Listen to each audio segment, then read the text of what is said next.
Welcome to In Depth with Academia. I'm Richard Price, CEO of Academia.edu, and I am so glad you're here, where we take a friendly but really honest look at some of the most interesting, maybe even ambitious research popping up in the academic world.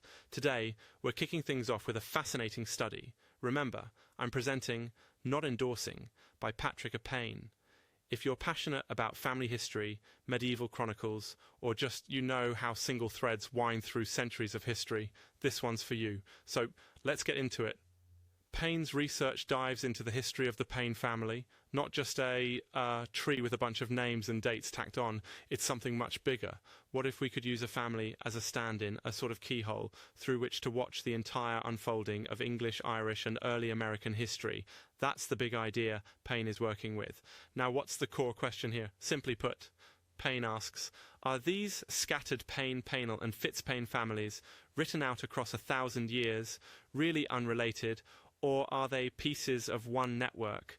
A long, winding story that stretches from the Domesday book straight to the Atlantic world. Why is this significant, though? Well, because for decades, no, centuries, people saw these families as totally separate threads. Historians, genealogists, family researchers, they all tossed their hands up, fragmentation everywhere. But Payne wants to put the pieces together, and honestly, if we can do this for one family, imagine what we can learn about the entire movement of people and cultures across Europe and into America. Let's talk about what makes this research unique. Payne doesn't just flip through family trees and parish lists. Instead, he brings in a giant toolbox, genealogy, prosopography, which is a fancy word for studying groups of people and their connections, medieval administration, DNA analysis, actual DNA studies, and most importantly, hands-on manuscript work. We're talking charters, manor records, even those crumbly old inquisitions post-mortem. Basically, you get the text, you get the science, you get the networks. So, to summarize, Payne tracks the Payne and Paynell kindreds from their first mention in 11th century records, all the way back to the Domesday book, across the Norman settlement, through the Plantagenet era, the Wars of the Roses, straight through the Reformation, and then, ultimately, beyond the English Channel, to Ireland and the New World.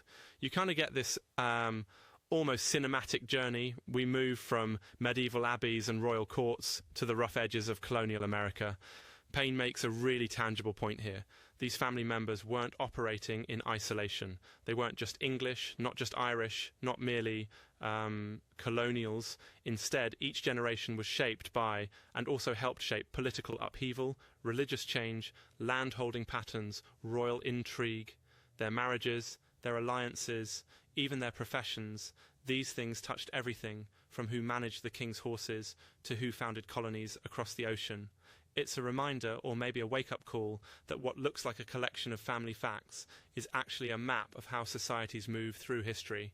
Now, another thing that's pretty interesting, Payne steps away from the usual family as tree metaphor. Instead, he sees it as a network. Imagine webs, not branches, right? People overlap, professions spread, alliances ripple, offices reappear in the strangest places. It's a move away from that old, here's your ancestor and then here's you way of thinking. He supports all this with layers of evidence, not just English records, but Irish annals, Norman documents, even DNA.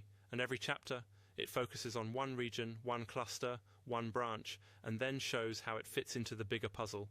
So, digression time.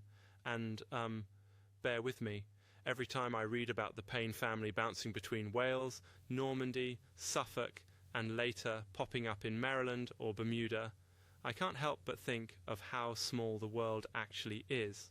I once traced a relative in my own family, only to realize 3 different, unrelated branches were actually linked through a shared grandmother who, honestly, nobody liked to talk about. Turns out history hides more connections than we think. Circling back, what does this all mean for you, our listener?